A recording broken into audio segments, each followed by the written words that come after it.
Start your wellness journey at Whole Foods Market, where it's Jumpstart January through the 16th.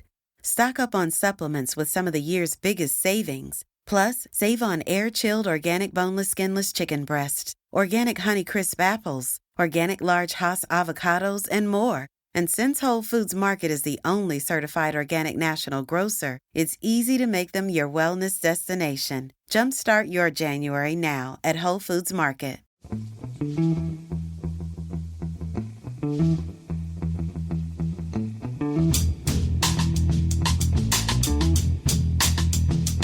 Hello and welcome to The Price of Football, the show that looks at the money behind the beautiful game with me, Kevin Day, and Liverpool University's Kieran Maguire. Later in the show, we'll be hearing from Jason Stockwood, the chairman and joint majority shareholder of Grimsby Town, recently promoted back into the Football League. It's a very happy, very upbeat and very interesting interview. I think Grimsby Town fans, their club is in safe hands. Kieran, hello, it's News Day. We're recording this on Wednesday, so I think the first thing we have to do is congratulate the Lionesses on a stunning 4-0 defeat of Sweden, a team that have never conceded more than 2 goals in the Euros before in their career. Yeah, fantastic victory. I unfortunately had to miss it because I'm teaching at night school, which starts at 2 a.m. So therefore I have to go to bed at 6. So when I woke up, it helped me get through those pretty painful hours in the middle of the night. Kieran, what sort of night school starts at 2 a.m? You make it sound like School for Scoundrels, with Terry Thomas teaching gentlemen how to be a lockbreaker. It's not that far away from that. I can't go into too many details. Okay. It was it was a great game, Kieran, and I'll tell you what you missed, Kieran, because you've been watching some of the games at the Amex. You'd have been amazed. It was a proper atmosphere, Bramall Lane. Oh, it's great. It was really exciting. And although the Swedish goalkeeper may have had less sleep than you did last night, to be perfectly honest. Newsday, Kieran, and the first bit of news is breaking news, but it's potentially huge news, and it's that the Premier League is close to agreeing what's been called a new deal for football. Yes, I think it's indicative of the number of American owners that we now have in the English game, that they've tried to nick something off Franklin D. Roosevelt in terms of this so-called New Deal. I believe it's close to agreement within the Premier League itself. If I was the EFL, I wouldn't be throwing my hat in the air in relation to it.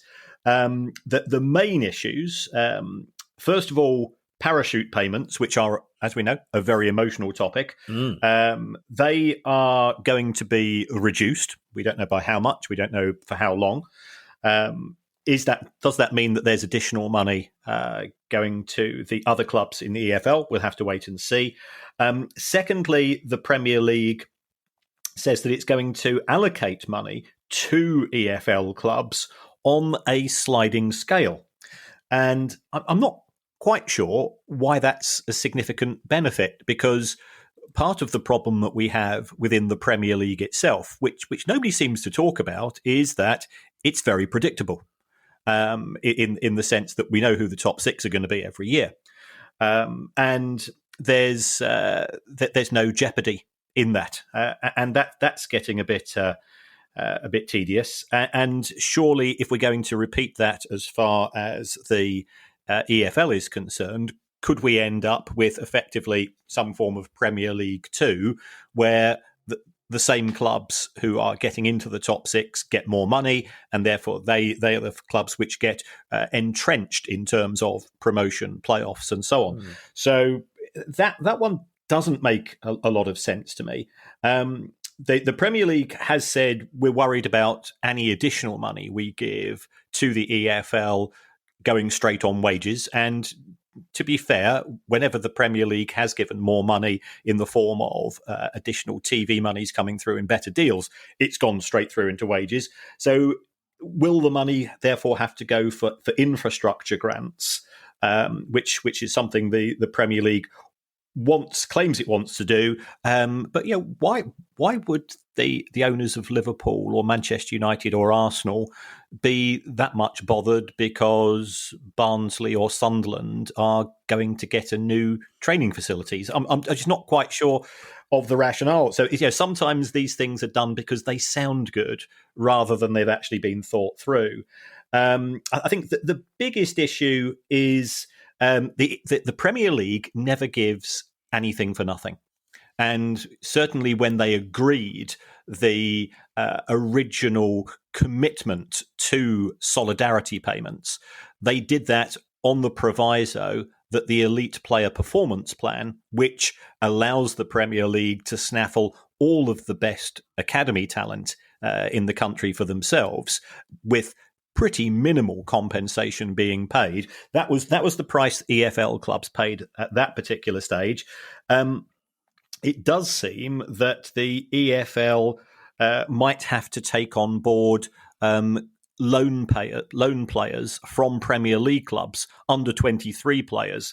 And whilst this isn't quite B teams by stealth, we are edging towards more and more of the Premier League effectively forcing other clubs to train their younger talent. They can't go abroad to the same extent under the changes which are being introduced by FIFA and UEFA in respect of loan players overseas. But does that mean that they're going to be forced to play in the EFL? So it's an interesting proposal. I had got wind of it some time ago, sort of broadly in this format. The devil will be in the detail, but I can't imagine a very positive reaction from the other 72.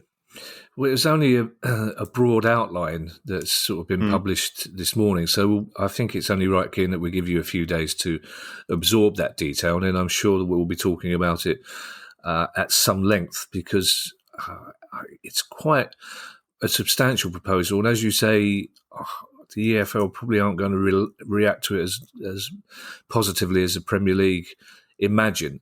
In other news stories, though, Kieran, my club, Crystal Palace, one of many that have announced that the brand new Rhubarb and Custard electric animated striped kit probably won't be in the club shop until September or October.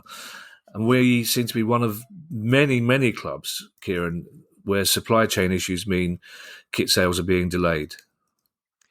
Yes, this is on the back of, there was a report in The Athletic last week, but also I know that the BBC have been doing some analysis in respect of this. And it's only around about half of the 92 clubs that will have both home and away shirts available for fans to buy at the start of the season. Now, part of me says, well, we can be patient, but it's a bit of a rites of passage, isn't it? You go to the first match, there's lots of people, especially kids, who want to be wearing the kits which are being worn by their heroes. So I think it's an irritant more than anything else. But in terms of the reasons behind this, I think the clubs are innocent of this to a certain extent. The manufacturers are as well. The vast majority of the production of football kits is taking place in China, Vietnam and Cambodia, because that's where the global textile trade operates these days. And we're aware that as a result of, especially in China, the government takes a fairly strict approach to breakouts of COVID. And if there are breakouts, then there's pretty much of a close down of the cities and towns involved. And of course, that involves the workplaces. So there's been delays in terms of physically producing the shirts. And then there's a case of how do we get the shirts from China and the rest of Southeast Asia to the UK? Well, there's huge bottlenecks in terms of the global logistics trade. Perhaps Chris Kirchner could come to the rescue here, given his track record. I believe he's now been suspended, by the way, by his own board of directors for various things. But we won't divert into that. There's problems because the global container ship industry is one which it's a bit like air traffic control. It's very organised, but it only takes a small delay or a small problems in one particular area. So, for example, if Shanghai port is closed for 6 days, that has huge knock-on effects, and you end up with dozens and dozens of container ships not being able to go into the port, which means that they have to wait for the ships to come out, and everything ends up getting delayed. People will say, well, hold on, why can't the kits be produced in Europe? Because the likes of Adidas and Puma and Nike will have production outlets in Europe. To be fair, that they are being produced in Europe in some cases, but this then results in who are Adidas and Nike going to prioritise? And it's not going to be the likes of Brighton or Palace or the likes of Morecambe or Southend, because a Manchester United shirt will cost you 75 quid, a Liverpool shirt will cost you 75 quid, and our shirts are cheaper, and they're sold in smaller numbers. So it's the bigger clubs that get the biggest benefits here.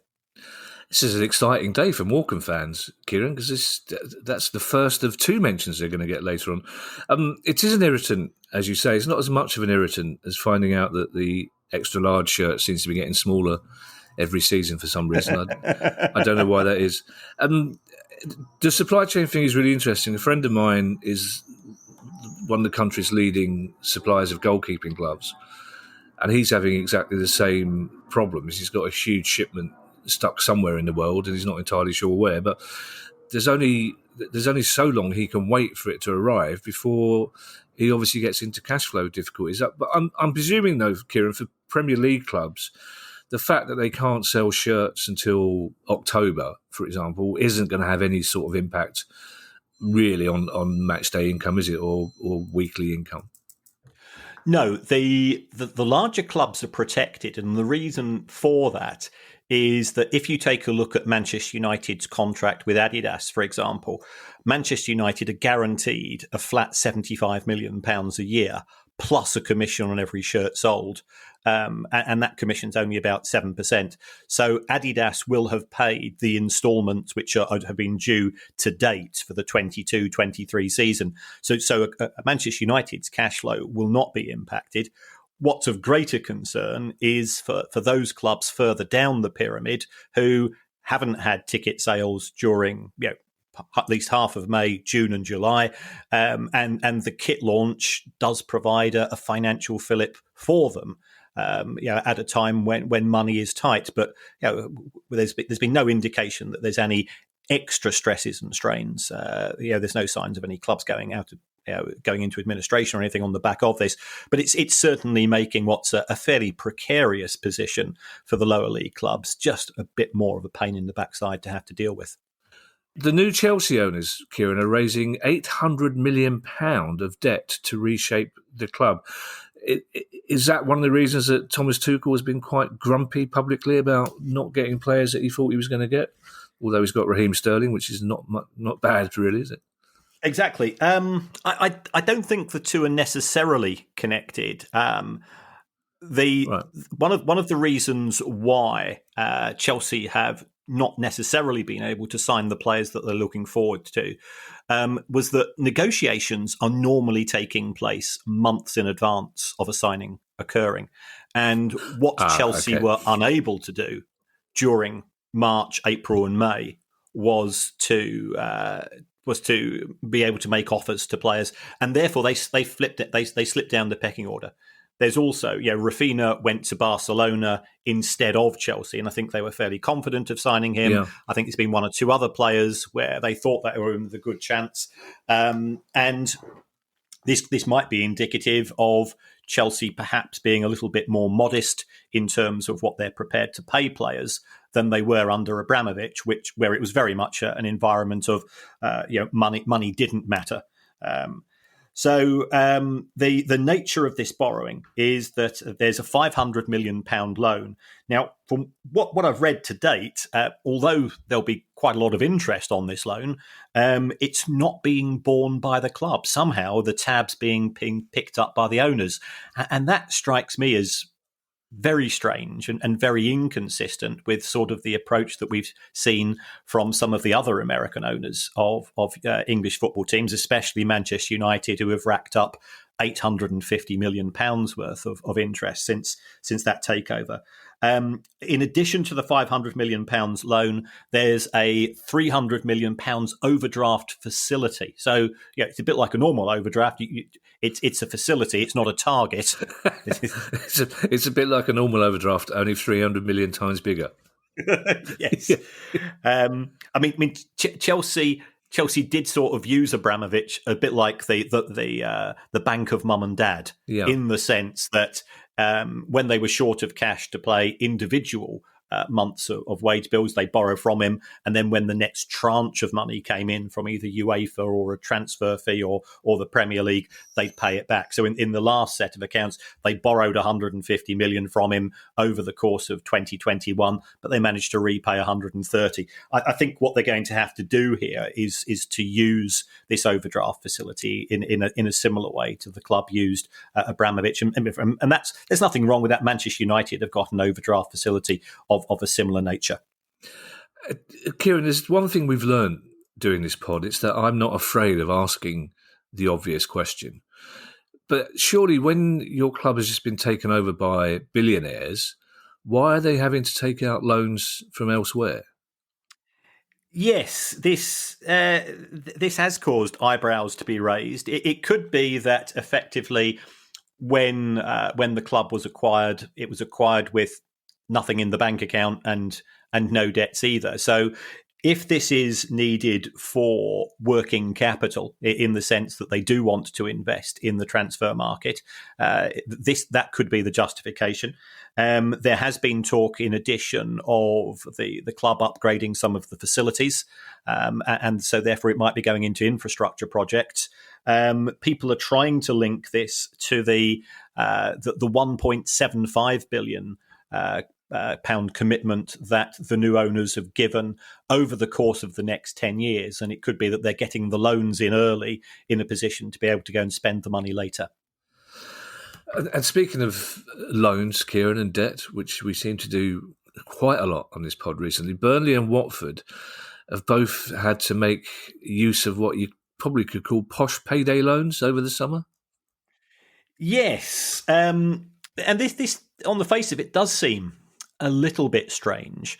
And the reason why I say that is Burnley and Watford were relegated, but they are in receipt of parachute payments. Yeah. So given that, why do they need to be cashing in? But they have both lodged documents at Companies House. So in respect of Watford, what they've effectively done is they have taken the money now in respect of some of the parachute payments up to, I think it's January 2024. So, the parachute payments for the next couple of years. How much is involved, we don't know. But it, on the face of it, seems strange, although I don't think they've had many players leave the club. No. Although, again, listening to what one or two of the first team have said, it didn't seem a very happy dressing room at that club during the course of the last season. There were quite a few grumbles about how things were under Ranieri, and that some of the players had effectively checked out mentally months before the end of the season.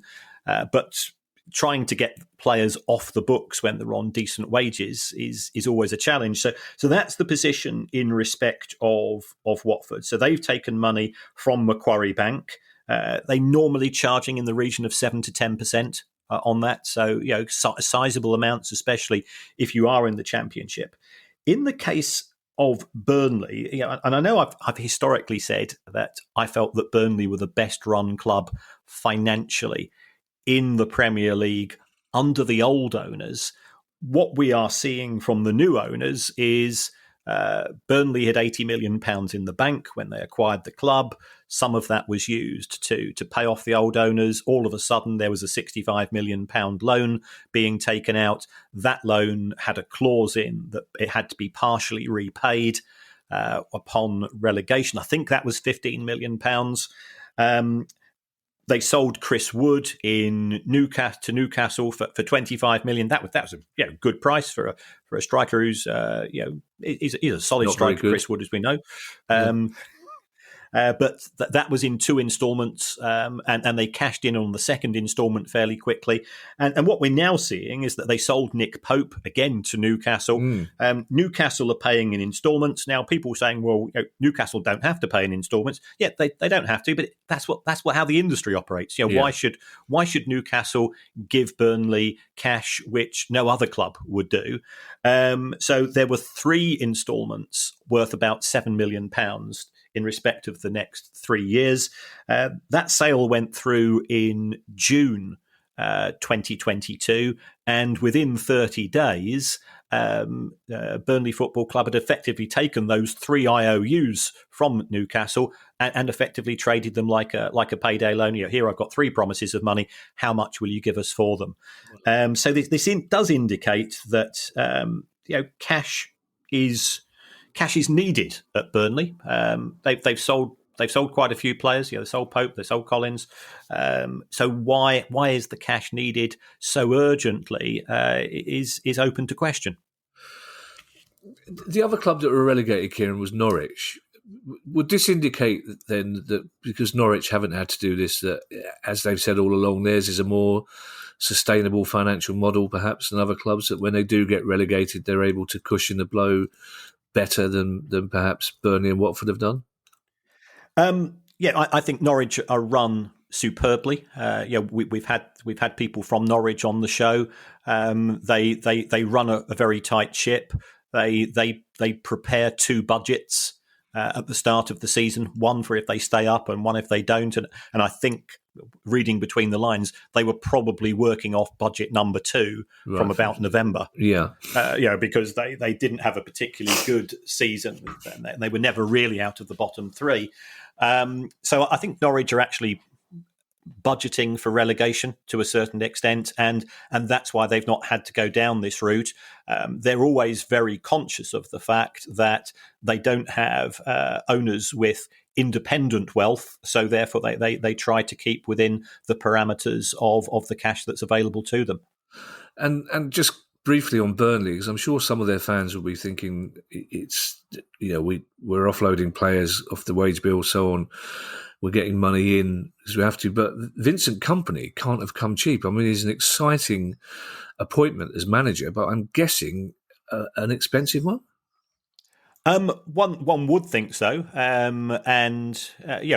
will have come to the club with his eyes open. I'm sure he would have been told the expectations. An awful lot of players have left Burnley because they've been out of contract. We've seen the 2 centre halves go. We've seen Nick Pope go. The spine of the side has very much disappeared. Vincent Kompany, high profile player. I'd imagine a high profile manager. Absolutely top bloke as well, as anybody that's worked in education will know, because he wanted his education beyond football as well. I think he will have an interesting season ahead of him. I remember when Vincent was a guest on League of Their Own, and James called him very early on. Oh, you're really unusual for a footballer. You speak 2 languages, didn't you? And there's a brief pause, and Vincent just went 4. Which was very funny. And talking of language, Kieran, it's lovely to hear you say "one would think so." Your mother would be very proud to hear you speaking properly like that. It just makes me think of Uncle Terry going, "One would like it in cash, and one would like it now, please."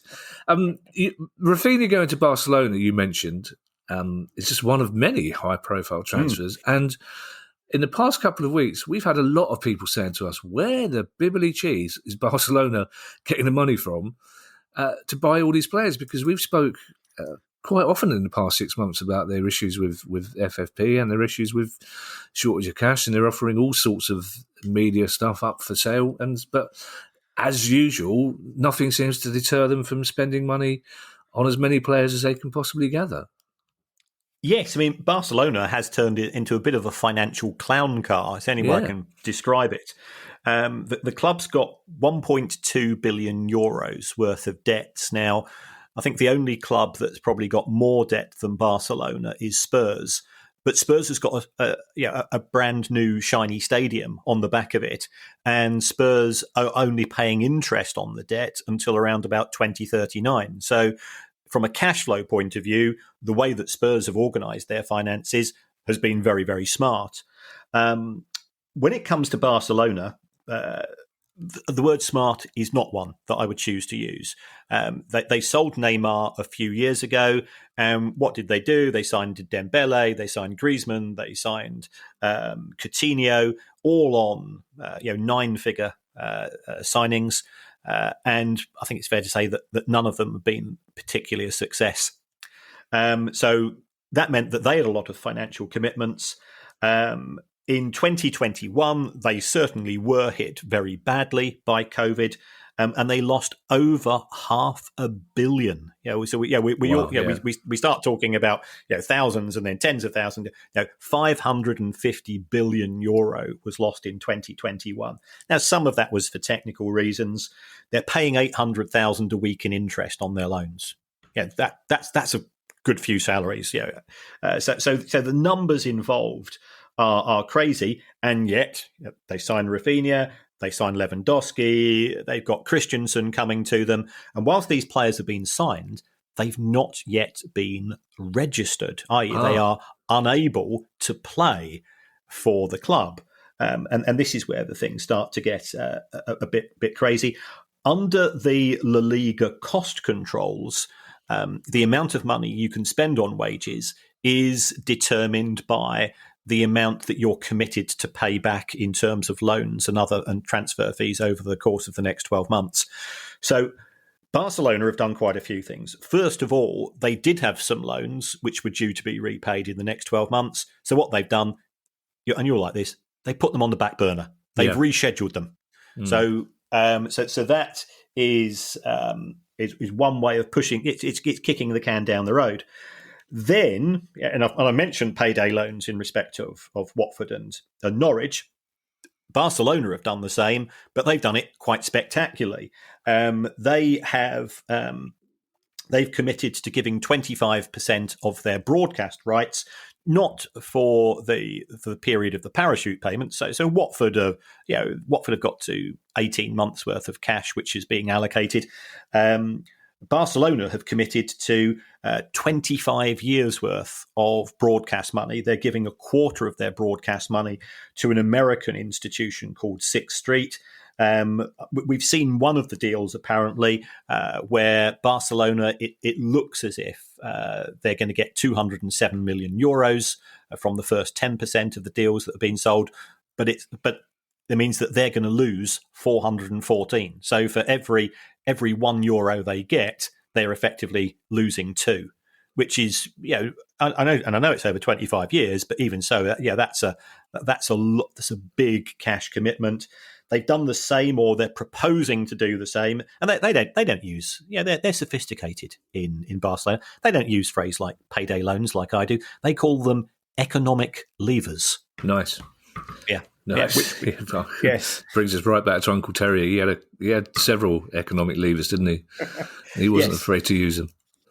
Yeah. There's one last thing that they're doing. It's called emotional blackmail. Yeah. They're trying to get players like De Jong to either leave, or if they're going to stay, having signed him on a 4-year contract, which was very lucrative, to say, if you do leave, you agreed to a pay deferral of around about 17 million. We'd just like you to write that off, or if you do stay, we want you to take a 50% pay cut. But they signed a contract, the club, and if the player's not quite delivered as they'd expect, it's a classic case of let the buyer beware. That's a risk you take in all football clubs. But to try to emotionally blackmail people to either leave or take pay cuts is a very strange approach. But that's modern football. Well, they use emotional blackmail on an even bigger scale than that, really, because they know there's no bank in the world that's going to foreclose Barcelona's debts, is there? You're absolutely right. So they are into some of the. I think they're owed money to some of the American investment banks who aren't noted for their should we say, more emotional, more fluffy approach to lending. But even so, I think they'd think twice about calling in anything from Barcelona. Now, listeners may have heard a few minutes ago a bit of banging and crashing and some loud voices and Ali getting very excited. That's because our friend Bono has just turned up from Limerick. Not that friend, not that Bono, but he's called Bono because Bono came into a pub once when baby Bono was sitting on the bar. It was Limerick, after all, and Bono stroked the baby's head, and he's been Bono ever since, basically. He's also called DJ Willie O DJ, to the extent that I've genuinely forgotten what his real first name is. But he'll be interested in this next story because he's a huge football fan, Man United, of course, because he's from Limerick. But the FA of Ireland, or rather I should say the FAI, the Football Association of Ireland, posted a surplus of €6.7 million for 2021, but still remains in debt to the tune of €63.5 million, Kieran. Yes, and this is a classic case of just be a little bit careful about the headlines because the FAI said, oh yeah, we had this surplus in 2021. So I decided to sort of have a bit of a deeper dive into the numbers, and it turns out that they were very, very reliant on government grants, furlough in effect, money from the equivalent of Sport England, i.e. Sport, one of the Irish authorities that does give money, which contributed, I think, half of the total income generated by the FAI. There is still a huge hangover as far as the operations of Irish football are concerned. The complete collapse of governance under the previous regime has come at a huge financial cost. Whilst debts have stabilised at €63 million, it's also, I think, valid to point out that what the FAI have done is that they have taken money in advance from quite a few of their commercial partners in order to keep down their formal debt to an acceptable level. So it's going to be a long and fairly tortuous process that they're going to have to go through. And people might say, well, should we really care? Because surely it's the bigwigs that are going to suffer. But it's a bit like the FA here. Whilst we have a pop at the bigwigs, the Football Association in both here in England and the FAI is responsible for giving grants and for giving financial support to grassroots football. And I think that's the area which is going to be my concern as to what's going to suffer worst of all. So it's not a good position to be in. The Republic of Ireland aren't competing in the World Cup in Qatar in 2022, as we know. So therefore, it's going to struggle to find significant sources of revenue unless it starts to deliver on the pitch, because you do get money for competing in these competitions. And as somebody that has seen Ireland play in playoffs and play at, I went to Euro 2016 in France. They travel in numbers, and along with the Northern Ireland fans and the Scottish fans are absolutely fantastic as well in terms of the entertainment value that they bring wherever they go. Two more stories, Kieran, before we have that very interesting interview with Jason Stockwood, chairman of Grimsby Town. And the first one, the timing of this one is quite interesting, Kieran, considering we're coming to the end of what's been a remarkably successful Women's Euros. But debt-ridden cities could boycott the joint UK and Ireland bid for the 2028 Men's Euros in protest at the multi-million-pound bill they would get for hosting matches.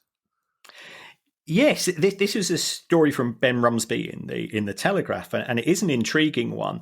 I think there is a very high chance that the European Championships will come to these countries in 2028. UEFA have said that they want 10 stadiums. Now, there will be one in Wales, there will be Hampden in Scotland, there will be the Aviva in the Republic of Ireland. Trying to get something which is going to be holding 30,000 people in Northern Ireland, I think is going to be a challenge, but I'm sure that they'll do what they can.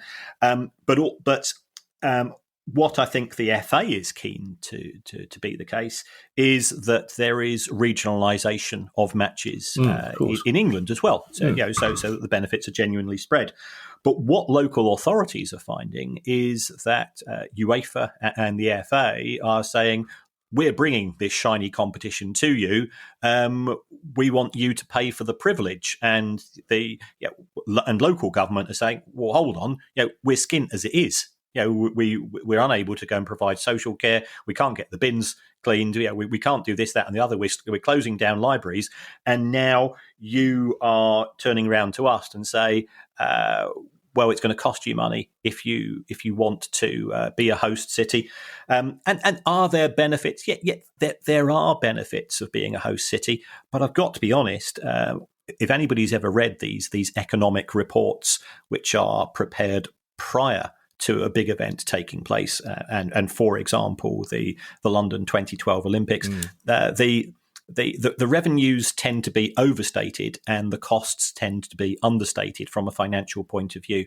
So they're not as economically beneficial as the writers claim them to be.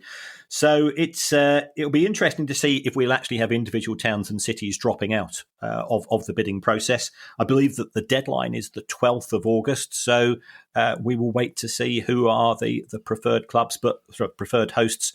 But it could be that sometimes you might say, well, why didn't our city go for it? And it's being done purely because of money.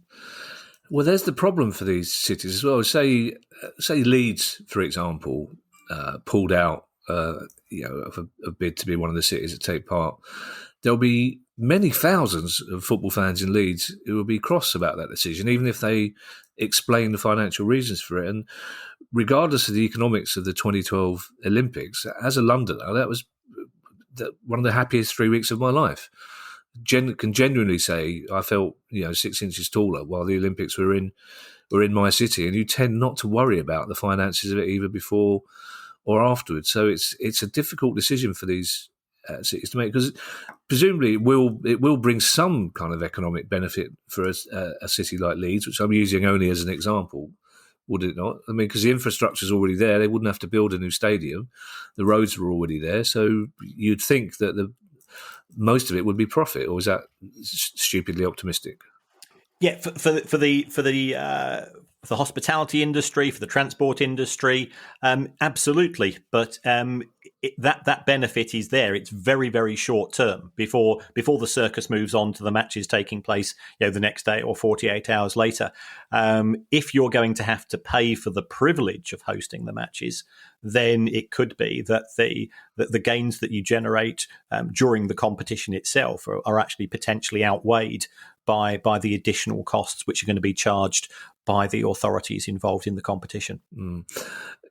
Every now and again, Kieran, when Guy sends through the suggested stories for the script, there's one that I think I'm not going to read that out, because I'm not going to be able to do it without laughing, as you can tell. But I'm going to take a deep breath. But this is our final news story, Kieran. It's a biggie, and those of you paying attention will already have worked out which club it's about. So I did mention that they were going to get a second go. Tyson Fury is sponsoring Morecambe's shorts. Yes, and yeah, Tyson does live in that area of the country.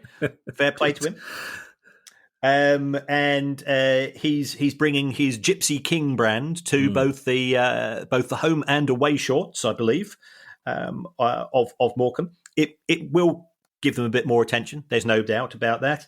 If we take a look at some of the other sort of celebrity endorsements of clubs, Ed Sheeran has been sponsoring Ipswich, and I believe they've had their, on the back of that last season, I think they had the highest level of shirt sales for 15 years, because it was Ed Sheeran fans as well as Ipswich Town fans who bought the shirts.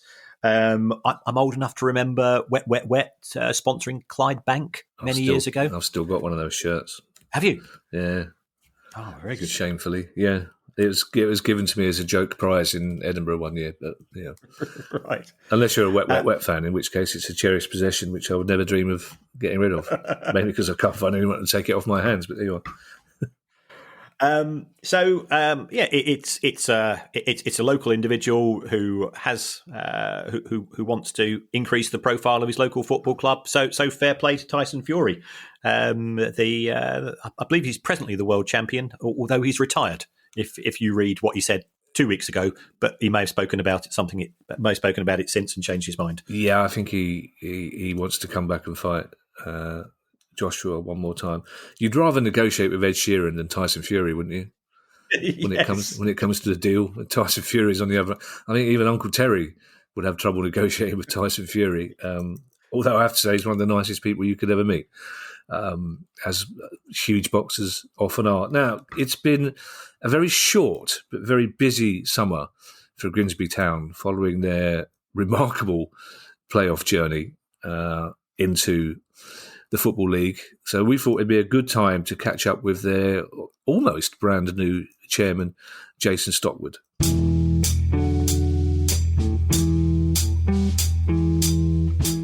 Start your wellness journey at Whole Foods Market, where it's Jumpstart January through the 16th. Stock up on supplements with some of the year's biggest savings. Plus, save on air-chilled organic boneless skinless chicken breasts, organic Honeycrisp apples, organic large Hass avocados, and more. And since Whole Foods Market is the only certified organic national grocer, it's easy to make them your wellness destination. Jumpstart your January now at Whole Foods Market.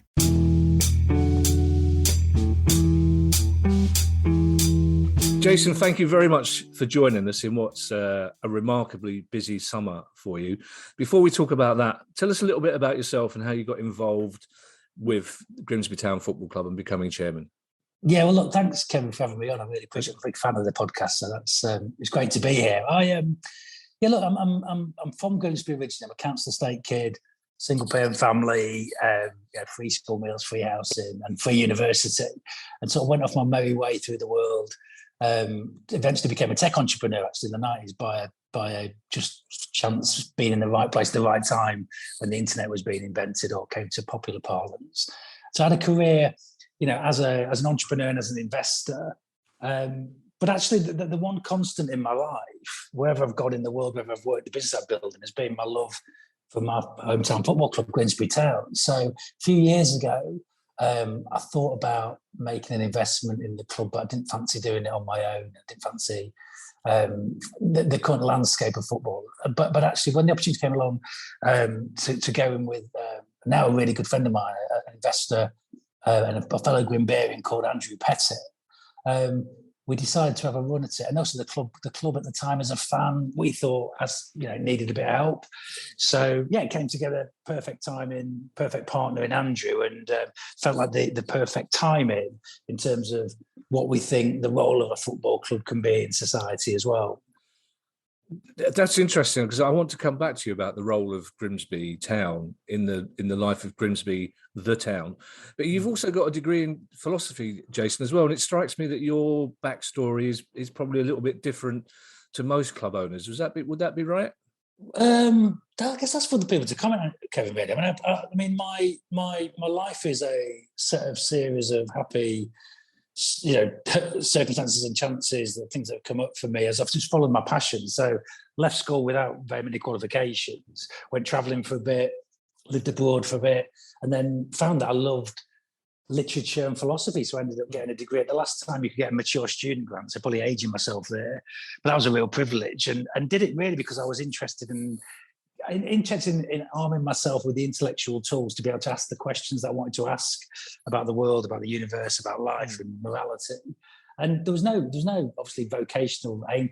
You don't do a philosophy degree to pick a particular job. But what I didn't realise at the time, and this is something I try and drill into my own kids now, what it gives you is the right tooling and the leverage of several thousand years worth of history and writing to ask good questions and think creatively and critically about the world. So it's been really powerful for me. I had no foresight into that's what it would be, but it's the thing that's allowed me to structure my thinking and the way that I approach the world in a certain way. So I don't know if there's any more football chairman or owner with the philosophy degrees. It'd be nice to think there might be a couple. In passing, history is my absolute passion, and people always say to me, "What's the point of history?" And the point is context. you get context for everything that's happening by studying history, but that's for a different podcast. You're back in League Two, which is brilliant. Can I ask, is promotion back to the EFL more important to you psychologically or financially? Does it make a significant difference financially getting out of the National League? Yeah, I mean, the short answer is both. I mean, probably worth, rough rule of thumb, about £1 million when you take in the solidarity payments, the EPP payments, and also a bit of commercial upside.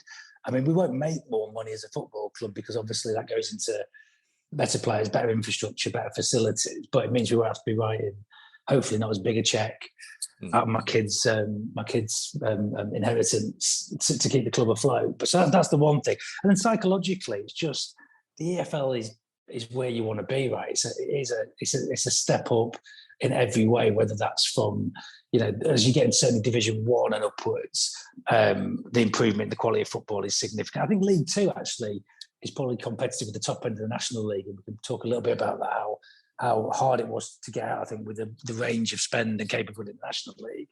But I think there's something about governance as well. I think the National League needs to upgrade its governance a little bit. I think there's some good people in there, but it was a semi-pro league a few years ago, whereas all the teams in there are professional now, and that shows up sometimes in some of the decision making and some of the thinking around the National League. But I'm sure they'll catch up over time. But yeah, massively important to us, and super proud of the fact that we managed to do it in such a competitive year. It means something more because it was such a competitive season. So we're delighted to see the back of it though, and to do everything we can to not be back there ever again. Do you think the days are long gone, Jason, when a club can survive in the National League or even get promoted at a semi-professional level? Or, because I think most clubs in even the regional National Leagues are professional. Do you think that the genie's ever going to go back in that bottle?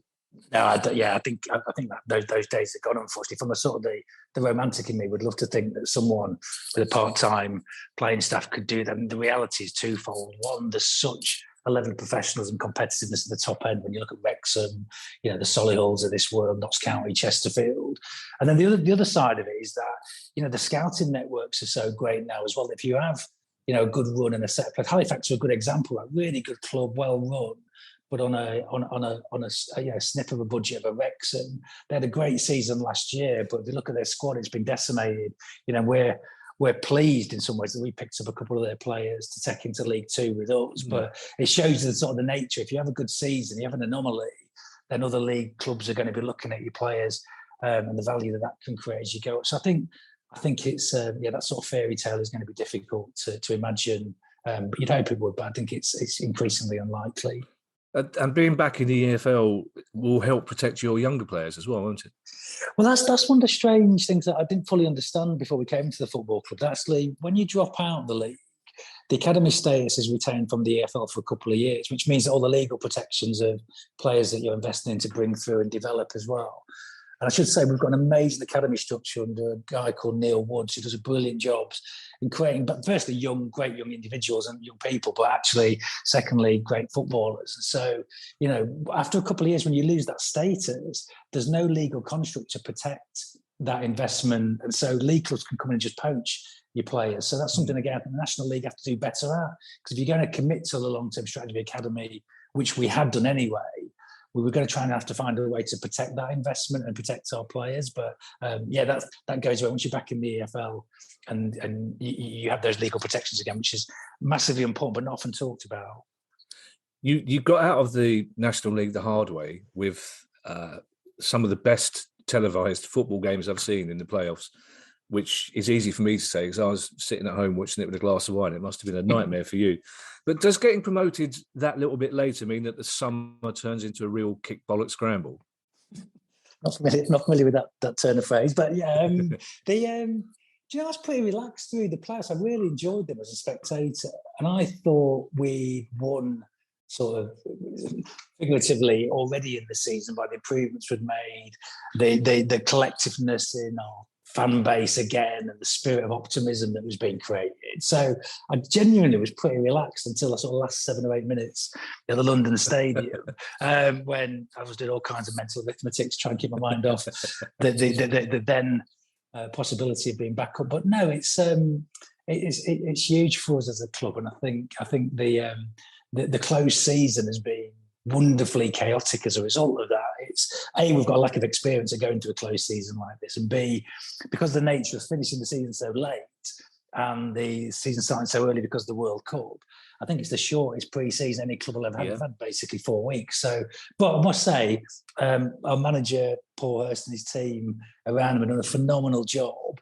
Obviously, we've done a bunch of preparation, looking at the players we wanted to bring in, and then they've been really professional and just got back from a pre-season in Tenerife, which before talking to football club, I didn't realise that would be a place people would be going at the height of professional elite athletics. It was known for other things in my day. But anyway, so they've just come back, and we're well prepared and really excited about Leyton Orient this weekend. So, yeah, really compact. It's been chaotic, but we've loved every minute of it as well. Yeah, I'm sure you only went to Tenerife to get a peace and quiet to read those philosophy books, Jason, I'm guessing. Did you like a lot? Have you been in the Bar Kierkegaard in Punta Arenas? It's a cracking place, actually. Did you like the final being in London, by the way?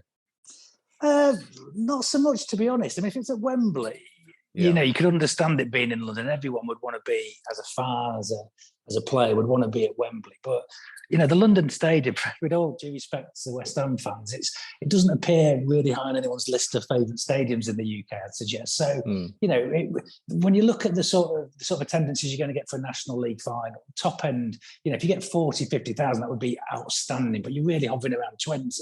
There's loads of clubs up and down the country that could host that and have better facilities, particularly with so many northern teams dominating. But look, I assume positive intent from the people of the National League.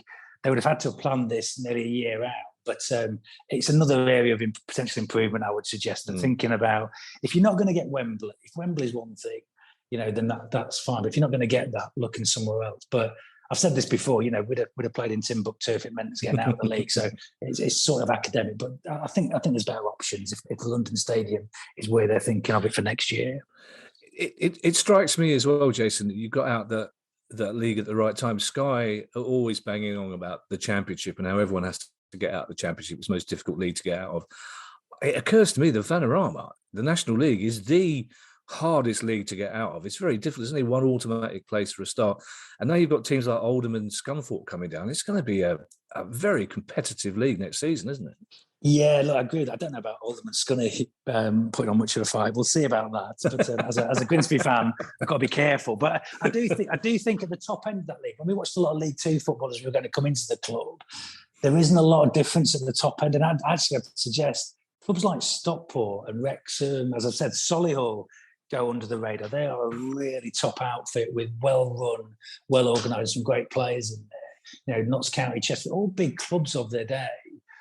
So I agree with you. I think it's as competitive as it's ever been, and it's getting better. Even there's no easy games. As we showed, some of our away form last year wasn't the greatest, but you go to some difficult stadiums and you play in difficult conditions. So I think it's a really interesting league, super competitive, very professional at the top end. There's a lot of people spending more money than in League Two these days. But importantly, I've always said this: if you get out of it, you want to feel like you've achieved something rather than just spending your way. And we've done it the Grimsby way, the hard way. And actually, we feel like it's a proper achievement because we haven't just tried to spend our way out of that league. But it's going to be even more difficult in the future because there's so many good teams in there, and everyone going. Due respect to Oldham and Scunny, they're both big clubs, and so you just see that league is filling up with clubs that have got to find a way out of it in some way. So it's definitely going to get harder rather than easier. As we said, being promoted through the playoffs gives you much less time to get the squad sorted out. But you spoke recently in a really quite moving blog of the pain of having to let players go. And you said that more needs to be done to help players that are released. What sort of thing do you mean?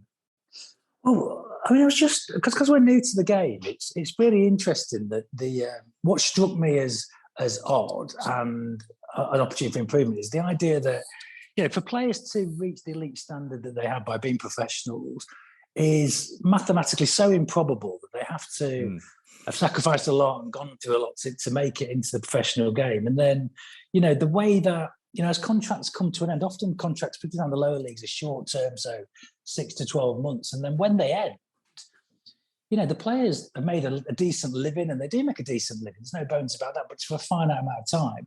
And often they're just popped out the other end of the system after a short conversation with the manager and left to their own devices. So it just occurs to me that there's a huge opportunity this is part from my businesses elsewhere, right? If people have technical ability and the desire to do well, if you treat them well in a high trust environment, you will get the best out of those people anyway. And so it feels like to me there's an opportunity for football to think a bit more like that. So we're trying to, wherever possible, give people slightly longer deals, 2-year deals if we can. And then now I've been working with our captain last year, Giles Coe, who's had a long career, played a lot higher up the football pyramid, to think about that experience as players come to the end of their careers. How can you help make that softer landing? It's never going to be a soft landing because it's difficult to go from that sort of adulation and the sort of structure around football. But it feels like there can be a better way to go into people earlier in their careers and talk about maybe dual capability, dual careers. But yeah, to be honest, I'm trying to get smarter and understand it. And one of the things that we're thinking about, I've got a friend called Andrew Stringfellow who's a life coach. And we're with him and Giles, we're saying, why don't we just speak to pros that have finished in their careers and at least give them 4 or 5 sessions with a psychologist or a life coach to think about their transferable skills. And then maybe the next piece of the puzzle is how do you place them into work experience? Because loads of people would love an ex-pro in their business. So watch this space. We're going to do some work on that. We're trying to understand it, but it feels like, there's definitely room for opportunity, particularly our players down the lower divisions. I think that's where the real work needs to be done. I have to say, Jason, when I read that, because we're aware, and we've been banging on about this for ages, and finally football clubs from the Premier League down are doing much more for the youngsters, the 15, 16-year-olds that are released from academies without getting professional contracts. They're not just shaking their hands and showing them the door anymore. And again, the PFA is starting to do things with players in the last year of their career. But it never occurred to me that, of course, it's going to be emotionally very difficult for a player who's 27, 28, still got 7 or 8 years left of his contract, to be told that he's not going to be part of this League Two dream that he's helped the club attain. So it's really encouraging to hear that you're looking out for their mental welfare as well as their sort of physical career.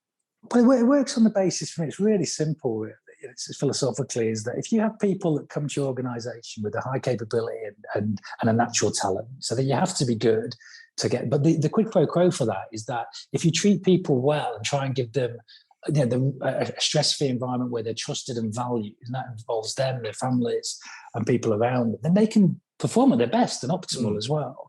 But there is just a stark reality of, and probably a good metaphor for life, right, in general, that footballers, as we all go through transitions in our life to different careers and different life stages, there's probably no more stark a transition from being a professional athlete into whatever comes after that, particularly if you've got to put bread on the table as well.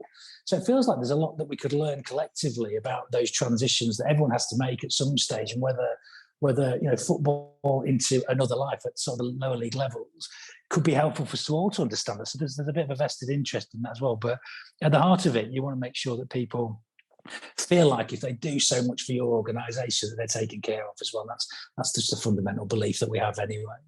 So in the short time that you've been chairman of the club, would you say that releasing those players was the hardest decision you've had to make? Well, I must admit, so how we're set up is that, we believe that the model is that you don't run the club. If you're an investor or a chair, Andrew and I are completely aligned. Andrew Pettit is my business partner. We're completely aligned on what we want to see for the long term. But our job is to give Paul Hurst, our manager, the tools to do the job that he wants to do. And likewise, Debbie Cook, who's our brilliant CEO, who joined us just over a year ago. Our job is not to make decisions for them, is to be good counsel for them and help and advise them strategically. But it's up to them to make the decision. So I didn't talk to the players myself, but Paul and I talked a lot about in the planning process before the season ended, and also we speak most days now. Is just making sure that we want to keep improving. So our obligation is to the organisation. So you can't be over sentimental about the fact that we didn't fire anybody, but players' contracts weren't renewed. And we're trying to talk about how you can do that in a humane way and make sure people are taken care of. So there's a couple of individuals that we've had conversations about how we make that landing easier. But yeah, it's just really difficult. Most players have gone on, hopefully by being part of a promotion winning squad, will find themselves another contract. Most of them have happily, but it feels like for teams that aren't doing as well, you have those conversations. how can we collectively do a better job? So I don't think that wasn't a hard decision for me personally. And again, part of the role and part of the job of being a CEO in another business investor is you like that pressure, you like the ability to make big decisions, because that's the gift of things that are worth having. But at the same time, you need to be humane about it. And there's a bit around that seems lacking in the game overall. I think people could do better at. I'm just looking at my next question, Jason, and I realise I've probably made it sound a bit more sinister than I mean to, but obviously, like most clubs, you're always looking to get new investment in, but the club issued a warning. That's the bit that sounds sinister. It issued a warning to potential investors recently, didn't it? Why was that? Well, yeah, it wasn't a warning. It's been misconstrued a little bit. I was just saying that we've got approached by a few people, and look, the best time to raise money is when you don't need. I've always said this. So what we've got now is an opportunity to scan the landscape of people that want to invest in a football club like ours and share our values. I guess the price of football type of metaphor would rather have a sort of a Kieran Maguire rather than an Uncle Terry on the cap table as the investors. That's why the way I've been thinking about it is that we just want to make sure that this is not a financial investment. You don't make money, but you can, the balance sheet of what you can do in terms of joy for yourself and for your community, and hopefully re-establishing the value of a football club beyond the financial metrics is massive. And so my comments were really about, we don't want someone who just wants to drop a few quid in for a vanity project.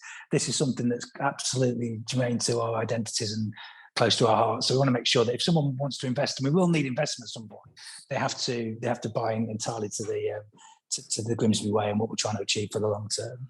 I'm just going to bring Kieran in there, Jason, partly because you mentioned him and Uncle Terry, but partly, Kieran, I've never, that concept, the best time to raise money is when you don't need money, seems to be one that's alien to most other football owners. It makes a lot of sense because it allows you to shop around and get the best deal.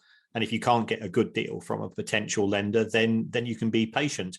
If you're borrowing out of necessity, then you have to take what's on offer. So I think Jason's idea has a lot of merit, actually, and it shows that there's a long-term strategy to the club's development. Jason, I want to end, if you don't mind, with a couple of intangible questions. And I think just in the short time we've been speaking to each other, I can guess what the answer is going to be. But firstly, my friend Martin Gritton, he played for a lot of clubs at that level. But he always says he looks back on his time at Grimsby as his favourite.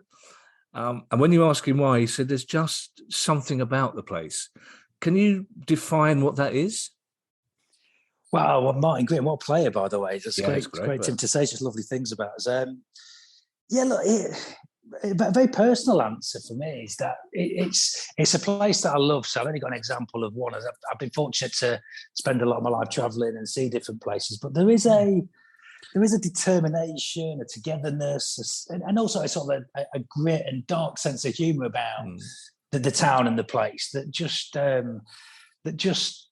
emanates from the last year and a half since we've been back involved. We just see in every dimension. It's not unlike many other towns that's seen better days. It was a post-industrial town. It was the world's fishing capital in the 70s that went away, and we're trying to redefine ourselves, like not just a football club, but there's a sense that the civic institutions like football clubs have a massive part to play in bringing us together to create a new narrative of hope and aspiration. And the local community is stepping into that, both in terms of the season ticket sales, which is 69% up on previous year, but also in the other initiatives that we've got going on in the town, where people want to own the future. And we've got the investment in the renewables industry that redefines. We've got a sense of community organisations. We've got a new on-site youth zone that we're building. So there's a number of initiatives where people are really stepping in and saying, look, we're proud of our past, we're proud of our industrial heritage, but the future's got to be different. And how can we define that and use the football club as a coming together and a togetherness that's non-political, non-partisan, but gives us a springboard into hope and aspiration and excellence that means that the next 100 years will look different. Whilst, doffing our cap to the past, we want to make sure the future looks very different as well. So I think, which I appreciate Martin saying that, but there's both a curiosity, a determination and togetherness about the time. And also, we don't take ourselves too serious. No one's allowed to get above their station, which I always really like as well, which is always a good characteristic, I think. You've sort of answered this last question to the extent that I'm still going to say it, but it's become more of a statement, really, because, as you say, Grimsby was once home to the world's largest fishing fleet, but then suffered terribly economically. But recently, it's growing again. It's reinventing itself as a cultural hub. As you say, the football club, there's a huge surge in season ticket sales. It seems to me that the town and the club are part of the same symbiotic process of recovery. And Kieran and I always talk on this pod about how important a football club is to its economy. And it's something that outsiders never fully understand. A football club is at the heart of its community, and it's a two-way thing. And it seems to me that what's happening in Grimsby is a perfect example of that. Well, we hope so. I mean, look, I went back to university a couple of years ago. I offered a fellowship to go and think about these things. So this is deliberate as well. Is that there's a moment in time that we're taking advantage of, but it's a firm philosophical belief that we need to rebuild the institutions that bind us together and create a common life. There's a lot of philosophy, a lot of history about it. So I think within that, there is also a moment in time when you look at the levelling up agenda that's been talked about. If you look at the sort of post-industrial need to get back to growth and redefine ourselves in a different way. The philosopher Robert Putnam talks about this a lot in Bowling Alone, and The Upswing, his later book, which is capitalism was tethered by civic institutions, and most of those have gone away, whether that was unions or churches or civic groups. And I think football clubs are the things that have endured.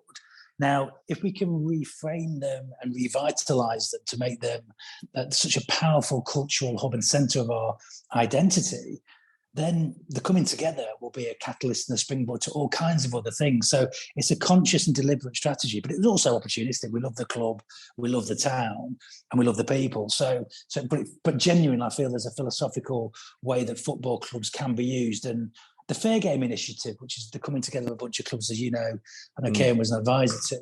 There's a bunch of clubs that are thinking like this, and I think in the next 5 years we'll see more rather than less of it, because it means that these are the few places we can come together, irrespective of whatever identity dimension we operate on, whether it's gender or religion or politics. We come together, in many cases, to be miserable together for 90 minutes every couple of weeks. But that shared experience, that shared narrative, and that the philosopher Simon Critchley talks about that sense of association is so powerful, and we've sort of forgotten it a little bit. And I think if we can bring that to the forefront again, all power to us. I think football can really be that catalyst for change that we're all hoping for. See, I really identify that as I'm a very proud Londoner. I'm a very proud South Londoner, but I come from a part of South London where 2 or 3 towns sort of merge into each other. It's nebulous. There's no real landmarks. There's nothing to point it out to people from outside London. There's no real traditional industry. But what gives me my identity is Crystal Palace Football Club. And it's the same for a lot of people of all different classes, religious backgrounds. But the football club gives us our identity. And that story is repeated across the country. And it's one of those things that I don't think people outside football give us enough credit for that, really, for how important a football club is, which is why I'm really pleased to be able to highlight what you're doing for your club and for your town. Well, Dan, no, look, I think as I've got older, I've thought about my own identity, and the one constant. I mean, I sat next to a guy at lunch a couple of months ago, and I was talking about this, and he was saying I was suggesting the 2 constants in your life are your partner and your football club. And he turned around to me, this is a Grimsby comment. He said, well, yeah, but you can't change your football club, can you? So I'm just, in case my wife's listening to this, there's no suggestion for me that I agree with that point of view. But it's interesting. It is actually, particularly as you get older, you look for all the changes you go through in life. The football club is your one constant, and it refreshes itself each year with new stories, new narrative, a new cast in many ways. But it's still the same thing, in many ways. So I think it's profound. And I'm interested to see if your listeners think, I can't think of other types of institutions that remain constant in your life, but keep renewing as well. I think that's so unique. And I think it's, this is the opportunity, right? The fan-led review and what the next Tory leader, whoever that shall be, needs to embrace that, because I think you underestimate at your peril. And I think the idea of the free market economics that the Super League suggested misses so much. These are different entities with a different potency in our communities and our political minds that, we need to make sure we hold them, as preciously as they are valued. Maybe I've got older, I agree with it, but I can't think of anything else that remains so constant, so fresh at the same time. I always describe Palace as the baseline to my life. Whatever's happening, good or bad, from the age of 2009, that's been the one constant. It's always there, and it's always there to go back to. And it's not just the club itself; it's everything around it. It's going to the same pub for 25 years, talking the same bollocks to the same people at the same table. But you can't underestimate that. And Jason, I'm aware that we have time issues. So all we can do is wish you the very best of luck in League Two next season. I'm really, really pleased that football is coming back this weekend. Good luck with everything. Thank you so much for talking to us. It's been a pleasure. Thanks, Kevin. Thanks, Kieran. I've really enjoyed coming on, so I appreciate your work on this over the years. Thanks a lot.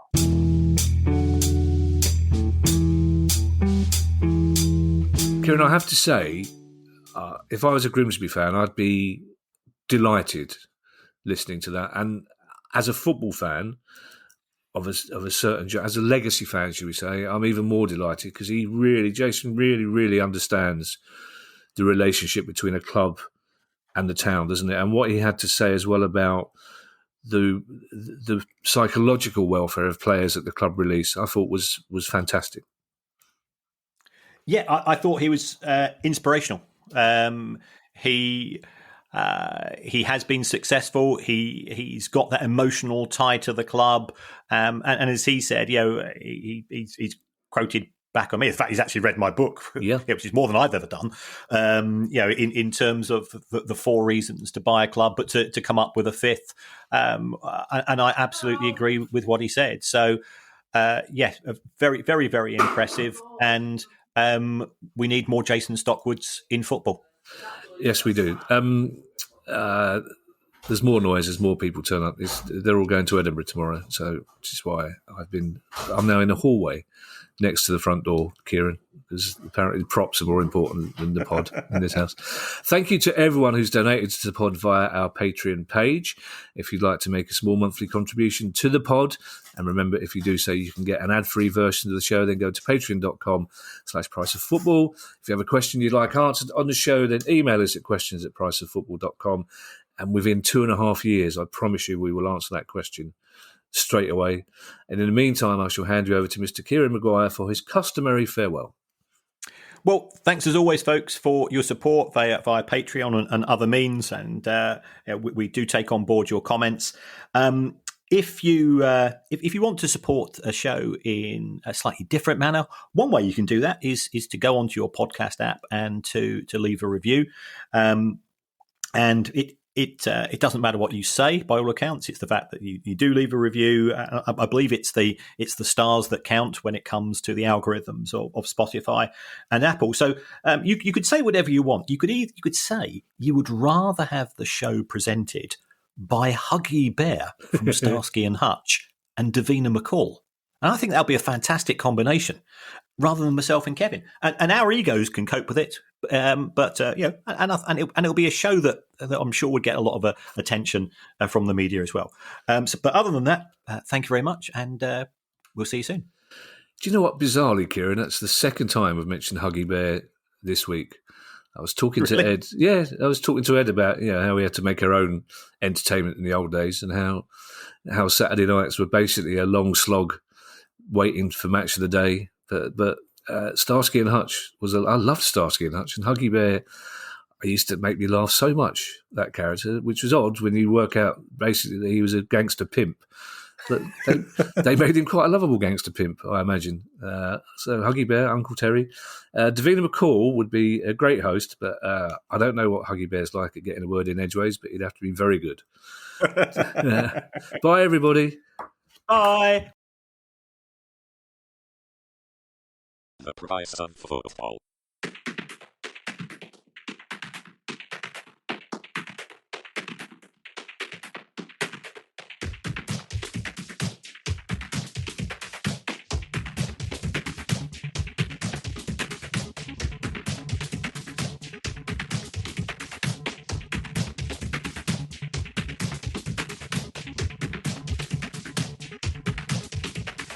The price of football.